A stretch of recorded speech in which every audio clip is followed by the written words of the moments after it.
আমি কোনো জাদু মন্ত্র জানি না, এবং তোমরা এই পৃথিবীতে কিয়ামত পর্যন্ত এমন কোনো মানুষ নিয়ে আসতে পারবা না। যদি তোমরা মনে করো কিয়ামত পর্যন্ত তোমরা এমন কিছু উদ্ভাবন করবে, এমন কোনো মানুষের সন্ধান পাবে যে এসে বলবে, তোমাদের ঈমান হয়ে যাবে, তোমাদের আমল হয়ে যাবে, তোমাদের আখলাক হয়ে যাবে, তোমাদের হৃদয় পরিবর্তন হয়ে যাবে, তোমাদের অজ্ঞতা সরে যাবে, তোমাদের ইলম বৃদ্ধি হয়ে যাবে, তবে তোমরা ভুল সিদ্ধান্ত নিয়েছো। কোন হুজুর মাওলানা মুন্সি এসে ফু দিয়ে তোমার হৃদয় ঈমান জাগ্রত করতে পারবে না। সর্বোচ্চ কিতাবুল্লাহ, আল্লাহর বই থেকে, সুন্নতে মুহাম্মদ সাল্লাল্লাহু আলাইহি সাল্লামের জীবন থেকে তোমাকে কিছু আদর্শ দিয়ে যেতে পারে, নিষেধ দিয়ে যেতে পারে, আদেশ করে যেতে পারে। ওটা তুমি অবলম্বন করলে তোমার সংশোধন হবে। যদি তুমি অবলম্বন না করো, এরকম রাত দিন 24 ঘন্টা যদি ওয়াজ শোনো, মাহফিল শোনো, মক্তবে যাও, মাদ্রাসায় যাও, দেখো না মাদ্রাসার ছাত্র প্রেম করে, যে দেখো না কেন করে, ও মাদ্রাসার ছাত্রী প্রেম করে কেন করে? কারণ ও ওখানে পড়তে যায়, আমল করতে যায় না, মুখস্থ করতে যায়, শিখতে যায়, ও পরীক্ষায় পাশ করতে যায়। এটা যে জীবন ব্যবস্থা, এটা দিয়ে যে জীবন চালাইতে হবে, এখানে যা না আছে তা করা যাবে না, এখানে যা হ্যাঁ আছে তা করতেই হবে। যত ঠান্ডা হোক অজু করতে হবে, বাপ মরে গেল অজু করে যা নামাজ পড়তে হবে, যতই দরিদ্রতা হোক, সচ্ছলতা হোক, অসচ্ছলতা হোক, দান করতে হবে। এটা হচ্ছে ইসলাম, শিখবে এবং করবে। কিন্তু ওই বাচ্চাকে শেখানো হচ্ছে তুমি মুখস্থ করো, পরীক্ষা দাও, পাশ করো। ও মুখস্থ করে, পরীক্ষা দেয়, পাশ করে, প্রেম করে, জানা করে, গান শোনে। কারণ ও ওখানে মুখস্থ করতে যায়, জীবন কিভাবে চালাইতে হবে এটা করতে যায় না ও। এই জন্য স্কুল টিচার ঘুষ নিয়ে শিক্ষক নিয়োগ দেয়, এই জন্য মাদ্রাসায় ঘুষ নিয়ে শিক্ষক নিয়োগ দেয়। এই জন্য আমি বদনাম করতে আসিনি হুজুরদের, এই জন্য হুজুররা কারো বাপ মা মরে গেলে টাকার জন্য দাঁড়ায় থাকে। এই জন্য স্বামী স্ত্রী তালাক হয়ে যায়, হুজুররা বলে তুমি যদি 5,000 টাকা দাও, অমুক জায়গায় বড় মুফতি আছে, উনি তোমাদের আবার মিলাই দিতে পারবে। এই জন্য একটা মহিলা বলছে যে আমার এরকম এরকম খারাপ লাগে, আমার স্বামী আগে আমার কথা শুনতো, এখন আমার কথা শোনে না, হয়েছে কি? হুজুর বলবে যে তোমার শাশুড়ি তোমার জন্য তাবিজ করছে। এবার স্বামী যাবে, আমার বউ আগে ভালো ছিল, এখন আমার বউ কেমন কেমন করে। এবার হুজুর বলবে যে তোমার বউয়ের আগের প্রেমিক তারে জাদু করছে, তাবিজ করছে। এইবার শাশুড়ি যাবে, আমার জামাইটা মেয়ের কথা শোনে না, শাশুড়িকে বলবে আপনার মেয়ের আগের প্রেমিকা তাকে প্রেম করে রাখছে, এটা অনেক আগের, তাদের এখনো বান কাটতে হবে আপনি। মানে যখন কেউ বলে তাবিজ করছে, ছেলের বউকে বলে তোমার শাশুড়ি করছে, ছেলেকে বলে তোমার বউরে তোমার বউয়ের আগের প্রেমিকা করছে, ছেলের শাশুড়িকে বলে আপনার জামাইয়ের আগের প্রেমিকা করছে। এই জন্য হুজুর শিখছে, কিন্তু হুজুর মানে নাই। হুজুর কি করে নাই? মানে নাই। এই জন্য হুজুর নিজে দিন সম্পর্কে মসজিদের সভাপতি হয়, মাদ্রাসার সভাপতি হয়, নিজের বাচ্চাদেরকে নামাজ পর্যন্ত শিখায় নাই। কারণ সে ভাবছে যে সভাপতি হয়ে গেলে চলবে, সে ভাবছে যে সেক্রেটারি হয়ে গেলে চলবে, সে ভাবছে তার দাদা 2 বিঘা জমি দিয়ে গেছে মসজিদ মাদ্রাসার জন্য, সে ভাবছে এটা তার উপার্জনের পথ। মসজিদ মাদ্রাসায় মানুষ দান করবে, এগুলো সে হিসাব রাখবে, হিসাব দিবে না ঠিকভাবে, সে ভাঙ্গা ভাঙ্গা ব্যবসা বাণিজ্য করবে, আস্তে আস্তে শোধ করবে মসজিদ মাদ্রাসাকে। তার দাদাই দিয়ে গেছে আল্লাহকে, সে সেটার মধ্যে রাজত্ব করবে। কারণ সে দিন জান্নাতে যাওয়ার জন্য শেখে নাই। এই যারা ওয়াজ করায় তাদের উদ্দেশ্য কি আসলে বলতে পারেন? নিশ্চয়ই তাদের উদ্দেশ্য এই পুরো গ্রামের মানুষের হিদায়াত। তাহলে সে নিজেকে কেন করছে না? ওর কেন টাকনুর নিচে প্যান্ট? ওয়াই? টাকনুর নিচে প্যান্ট পরলে আল্লাহ কিয়ামতে দয়া দৃষ্টিও করবে না, দয়াও করবে না। এভাবে দয়া করে আল্লাহ সুবহানাহু ওয়া তাআলা রহমও করবে না, রহমের দৃষ্টিতে তাকাবেও না টাকনুর নিচে প্যান্ট থাকলে। মাহফিল কমিটি পুরো গ্রামবাসীকে দাওয়াত দিল। মাহফিল কমিটি, আপনাদেরকে বলতেছি না নিজের উপর নিয়েন না, এটা পুরো বাংলাদেশের ঘটনা, বুঝছেন? এটা আপনি নিজের উপর নিয়েন না। মাহফিল কমিটি টাকা খরচ করে মাইকিং করলো, এক বিরাট ওয়াজ ও মেলার মাহফিল। দোকান টোকান তো উঠে, এখানে উঠছে কিনা আমি জানি না, এখানকার কথা বলছি না, আমি 90% কথা বলছি। কেমন মাহফিল কমিটির লিফলেট ছাপাইলো। মাহফিল কমিটি দূর থেকে একজন বড় আলেম বক্তা, মনে রাখবেন এই যে আমি এখানে কথা বলতেছি শেষে এর মানে না যে আমি বড় আলেম। একটু আগে যিনি কথা বলে গেছে আমি ওনার ছাত্র হওয়ার যোগ্য না, কিন্তু আপনারা ডিসাইড করতে পারেন না কে ভালো আলেম। এই জন্য আপনারা যাকে যার কথা শুনতে ভালো লাগে তার কথা শুনতে যান। কেউ গান গায়, কেউ গজল গায়, কেউ সুন্দর করে কৌশল করে কথা বলে, আপনারা সেই প্রেমে পড়ে যান। আপনারা কেউ ইলমের প্রেমে পড়েন না। যদি ইলমের প্রেম হইতো আপনাদের, যদি নলেজ সিকিং হইতো, যে আমি জ্ঞান শিখবো, ভালো মন্দ সম্পর্কে জানবো, তাহলে একটু আগে বেশি মানুষ হইতেন, এখন হইতেন না। এটা প্রমাণ করে আপনাদের ওই উদ্দেশ্য নাই। আচ্ছা, এখন মাহফিল কমিটি মাইকিং করলো, ব্যানারিং করলো, পোস্টারিং করলো, এখানে স্টেজ করলো। কেন? ভালো মন্দের। আমি আজকে আপনাকে গ্যারান্টি দিয়ে বলি, আজকে জুমার দিন না, গতকাল বৃহস্পতিবার এই মাহফিল কমিটির ইম্পর্টেন্ট ব্যক্তিত্বরা দাঁড়িয়ে গেছে। কারণ আজকে জুমা। আজকে জুমা তো বাংলাদেশে তো মানুষ আল্লাহ নবীর সুন্নতকে শেভ করে বৃহস্পতিবার রাত থেকে জুমার আগ পর্যন্ত। জুমা কি দিন? জুমা কি কিয়ামতের দিন? জুমা কি দুরূদ পড়ার দিন? না, জুমা হলো শেভ করার দিন আর দাওয়াত খাওয়ার দিন। আল্লাহ নবী বলে গেছে জুমা হচ্ছে দুরূদ পাঠের দিন। কিসের দিন? জুমা কিয়ামত হবে, পৃথিবী চূর্ণ বিচূর্ণ হয়ে যাবে জুমার দিনে। জুমার দিন কিয়ামত হবে। আল কারিয়া, মহাপ্রলয়। মাল কারিয়া, মহাপ্রলয় কি? ওয়ামা আদরাকা মাল কারিয়া। ও মুহাম্মদ ইবনে আব্দুল্লাহ সাল্লাল্লাহু আলাইহি ওয়াসাল্লাম, ও আব্দুল্লাহর পুত্র মুহাম্মদ সাল্লাল্লাহু আলাইহি ওয়াসাল্লাম, আপনি কি জানেন মহাপ্রলয় কি? আপনি কি এটা জানেন? আপনি ইয়াউমা ইয়াকুনুন নাস কাল ফারাশিল মাবসুস, মানুষ সেদিন হবে বিক্ষিপ্ত পতঙ্গের মতো।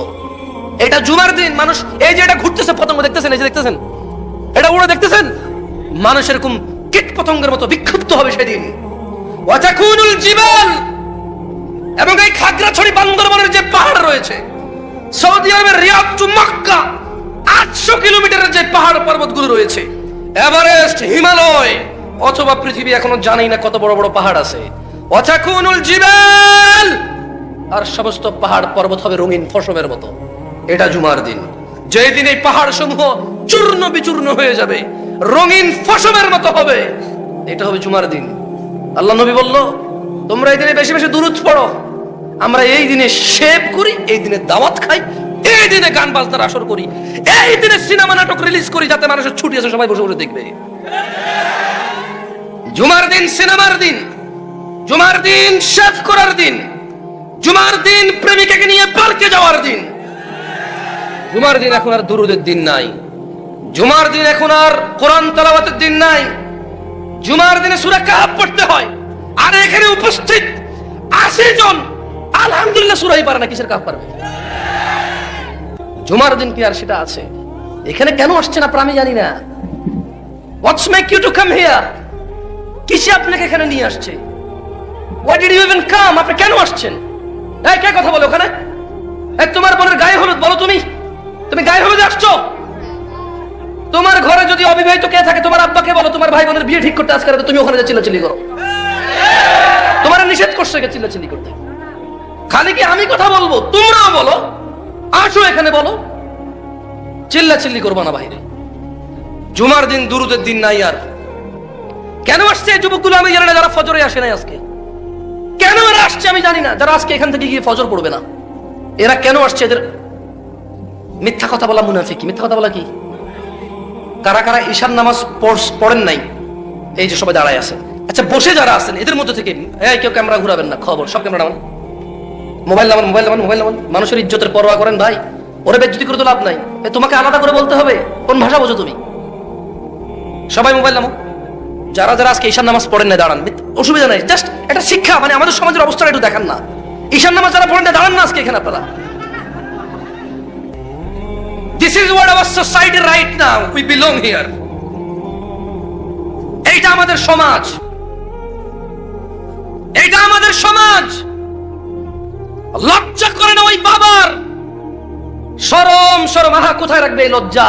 পিতা মারা গেল, ছেলে জানাজা পড়তে জানে না। কোথায় রাখে এই লজ্জা এই জাতি? পিতা মারা গেল, ছেলে গোসল দিতে জানে না। রাখে কোথায় এত লজ্জা?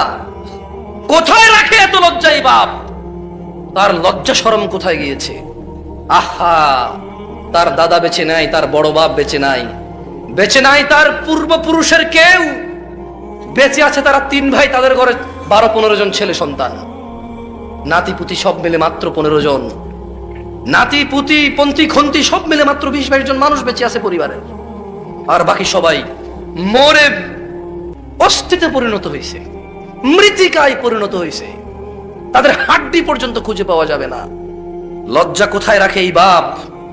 যেই বাপ নিজেও সালাত ফজরের ঘুমায় থাকে, বাচ্চাটাও ঘুমায় থাকে। এই বাপ নাকি তার বাচ্চাকে ভালোবাসে, ও নাকি বিদেশ গিয়ে কষ্ট করে বাচ্চার জন্য, ও নাকি রিক্সা ভ্যান চালায় সব ছেলে সন্তানের মুখের দিকে তাকায়া। তুমি তোমার বাচ্চার পৌঁছানোর জন্য এত কষ্ট করো, এটাকেই তো আল্লাহ জাহান্নামে নিক্ষেপ করবে। এটাকেই তো আল্লাহ জাহান্নামে নিক্ষেপ করবে। কিসের তোমার কদর, কিসের তোমার আদর? এ কেমন আদর আর কদর তুমি করো? তোমার বাচ্চাটাকে আল্লাহ মরে গেলে জাহান্নামে ফেলে দেবে, আর তুমি বলছো তুমি নাকি তার পেট, তুমি নাকি তার পিঠ বাঁচাচ্ছ দুনিয়াতে। এই 30 বছর পিঠ বাঁচাইতে গিয়ে তুমি নিজের অনন্ত জীবন হারাচ্ছ, নিজের অফুরন্ত জীবন হারাচ্ছ। আল্লাহ বলছে ইন্নাহুম ইয়ারাউনাহু বাঈদা।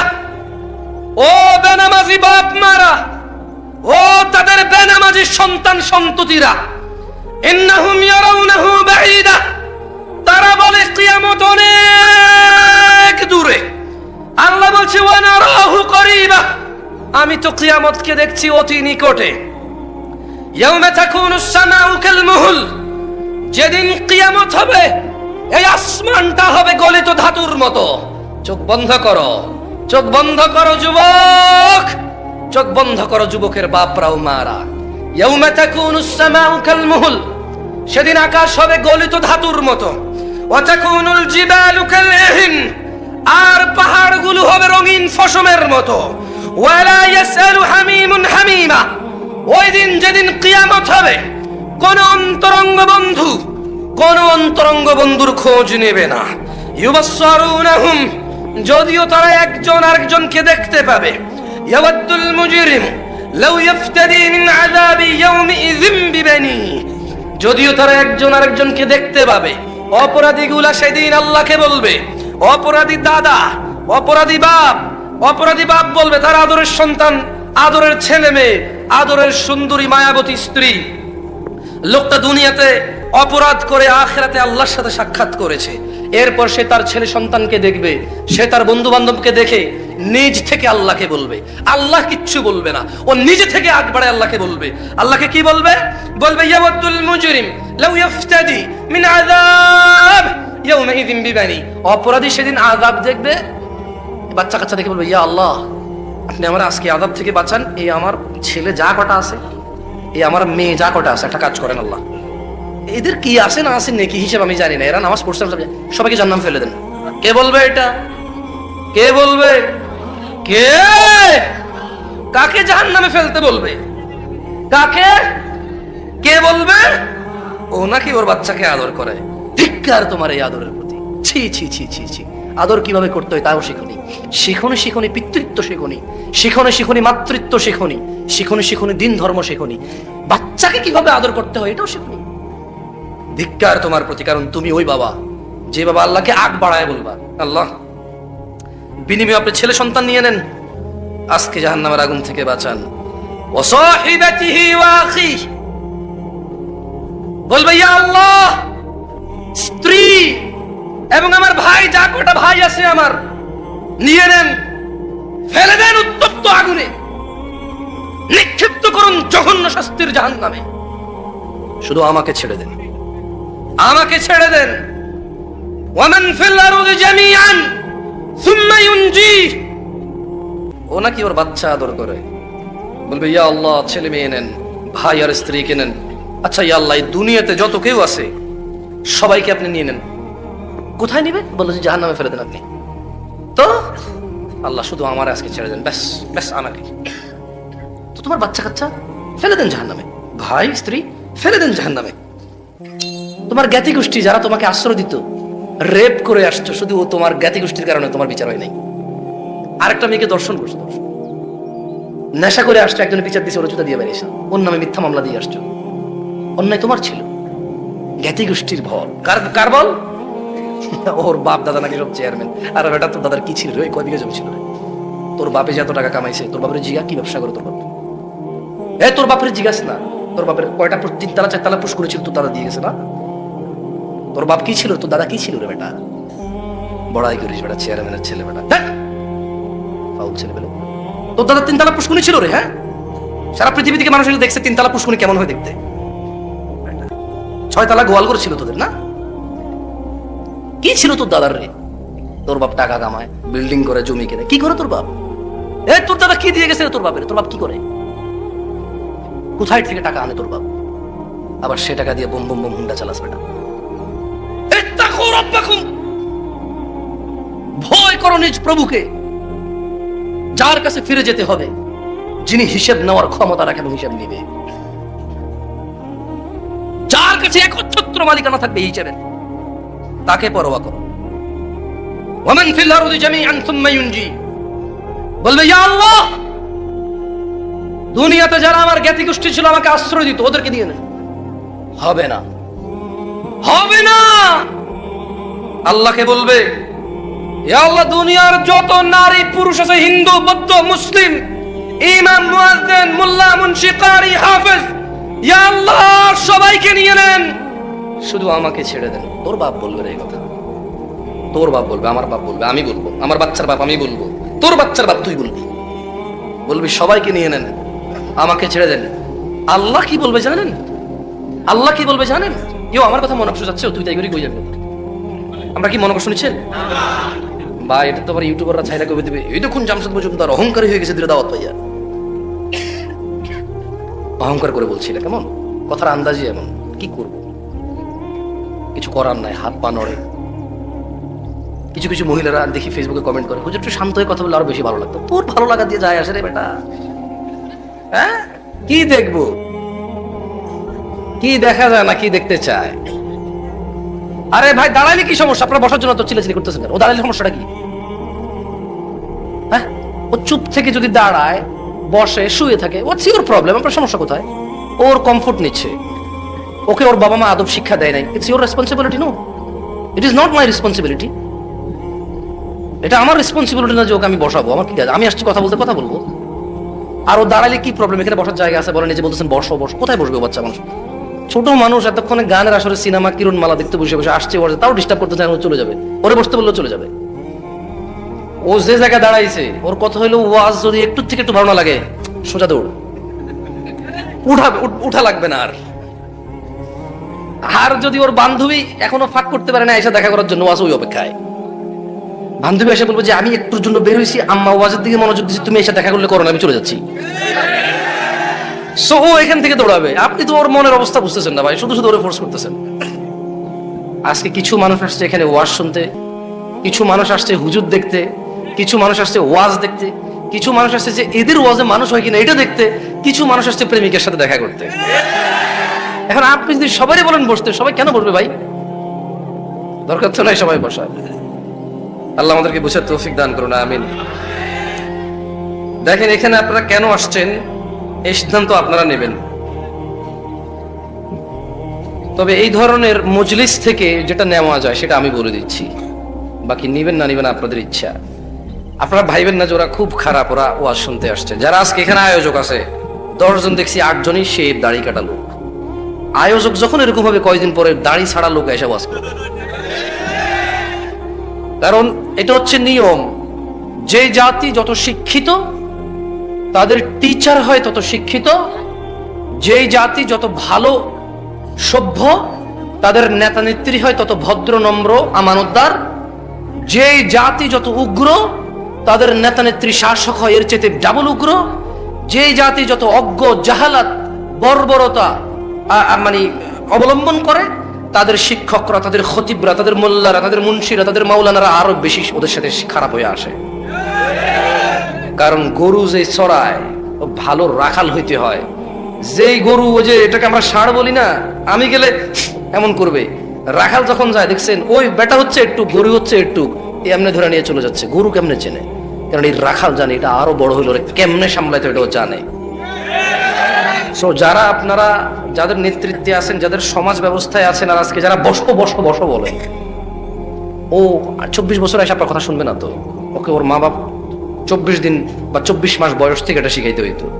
যেটা 24 মাস বয়সে শিখবে সেটা 24 বছর একদিন আপনি বললে হবে না। ওকে ফোর্স করিয়েন না। কেমন? যারা আমাকে শুনে, আল্লাহর জন্য ভালোবেসে শুনে, এবং আমি যেরকম আছি এরকমই ভালোবাসে তারা আমাকে। আমি এর চাইতে বেশি পারফেক্ট হইতে পারবো না। এই পৃথিবীতে কোনো মানুষ পারফেক্ট নাই, আছে? তোমরা আমার যে দোষ ধরো আমি এগ্রি করি এবং আমি চেষ্টা করি এগুলো সংশোধন করার। আমি দোষকে, অন্যায়কে ন্যায় বলি না। আমার ভিতরে কমতি যেগুলো আছে আমি অনুভব করি এবং আমি ইতস্ত থাকি মাঝে মধ্যে।